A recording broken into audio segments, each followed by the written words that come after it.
जितनी छुट्टी की ज़रूरत थी उतना शिक्षा विभाग ने दिया है।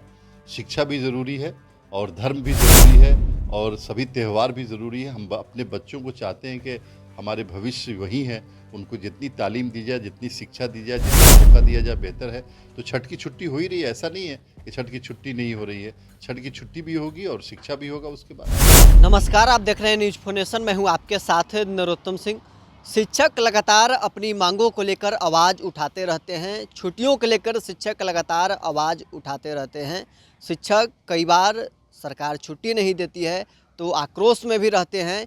शिक्षक संघ भी उनकी मांग को लगातार आगे बढ़ाते रहती है, लेकिन फिलहाल छठ महापर्व में छुट्टी को लेकर खूब शिक्षकों में आक्रोश देखने को मिल रहा है।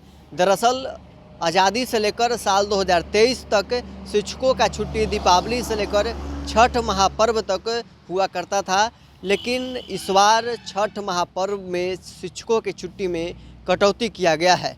शिक्षकों को सिर्फ 2 दिन का छुट्टी मिला था, लेकिन कल शिक्षा विभाग ने एक आदेश जारी किया कि खरना के दिन भी शिक्षकों को अब छुट्टी मिलेगी। इसके बावजूद शिक्षकों में आक्रोश देखने को मिल रहा है। शिक्षक नाराज़ हैं। इन्होंने साफ तौर पर शिक्षकों का मांग है कि जब आज़ादी से 2023 तक हमें दीपावली से लेकर छठ महापर्व तक छुट्टी मिलती रहती है, दीपावली के बाद स्कूल में विद्यार्थी भी नहीं आते हैं, फिर सरकार हमें क्यों स्कूल बुला रही है?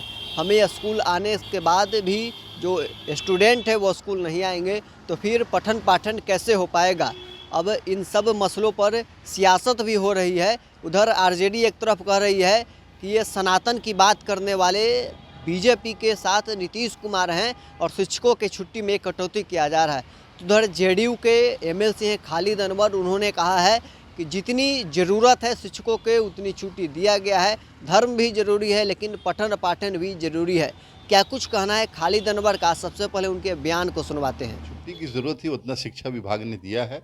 शिक्षा भी ज़रूरी है और धर्म भी ज़रूरी है और सभी त्यौहार भी ज़रूरी है। हम अपने बच्चों को चाहते हैं कि हमारे भविष्य वही हैं, उनको जितनी तालीम दी जाए, जितनी शिक्षा दी जाए, जितना मौका दिया जाए बेहतर है। तो छठ की छुट्टी हो ही रही है, ऐसा नहीं है कि छठ की छुट्टी नहीं हो रही है। छठ की छुट्टी भी होगी और शिक्षा भी होगा उसके बाद। आरजेडी का ये आरोप है कि शिक्षकों के साथ लगातार ज्यादती नीतीश सरकार कर रही है।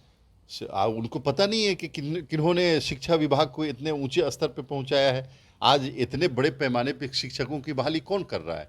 शिक्षकों को जो सारी फैसिलिटी दी गई है, माने एक वर्ग में एक दर्जे में सबको रखा गया है। जो पहले से बहाल थे उनके दर्जे में ला करके रखा गया है। किसने किया? नीतीश कुमार जी ने किया है। तो शिक्षकों का सम्मान, शिक्षकों को सम्मान वेतन, शिक्षकों को सम्मान अधिकार हमारी सरकार ने दिया और बड़े पैमाने पे शिक्षक बहाली हो रही है, शिक्षा में सुधार लाया जा रहा है। तो इस पे तेजस्वी यादव जो को खुश होना चाहिए, तो बजाय इसके कि तकलीफ हो रही है उनको। तो अभी आपने सुना जेडीयू एमएलसी खालिद अनवर को, जिन्होंने साफ तौर पर कह रहे थे कि पठन पाठन भी जरूरी है, धर्म भी जरूरी है। जितनी ज़रूरत शिक्षकों की छुट्टी की है उतनी उन्हें छुट्टी दिया जा रहा है। आपको बता दें कि शिक्षकों के पहले 2 दिन छुट्टी दिया गया छठ महापर्व में, अब खरना के दिन भी छुट्टी दिया गया। उसके बावजूद शिक्षकों में नाराज़गी देखने को मिल रहा है। शिक्षक कल रात में ट्विटर ट्रेंड पर शिक्षक ट्वीट कर रहे थे। ट्विटर ट्रेंड कर रहा था कि सनातन की बात करने वाले लोग आज कहाँ हैं? गिरिराज सिंह हो चाहे बीजेपी के कई और बड़े नेता हों जो सनातन की लगातार बात करते रहते थे, लेकिन जब सनातन के सबसे बड़े महापर्व छठ महापर्व में शिक्षकों को छुट्टी नहीं मिल रहा है। कई ऐसे शिक्षक हैं जो बिहार से, दूसरे राज्यों से बिहार में आकर शिक्षक बने हैं, उनको आने जाने में और छुट्टी चाहिए और ज़्यादा वक्त आने जाने में लगता है। इसलिए उन्हें साफ उनका मांग है कि दीपावली से लेकर छठ महापर्व तक जो पहले आज़ादी के बाद से जो छुट्टियां आती रही है वैसे ही दिया जाए। लेकिन फ़िलहाल शिक्षा विभाग ने ही 3 दिन की इन्हें छुट्टी दिया है, लेकिन शिक्षक मानने को तैयार नहीं है। क्या कुछ कहना था खालिद अनवर का आपने सुना। बहरहाल इसको में इतना ही, आप बने रहे न्यूज फोनेशन के साथ।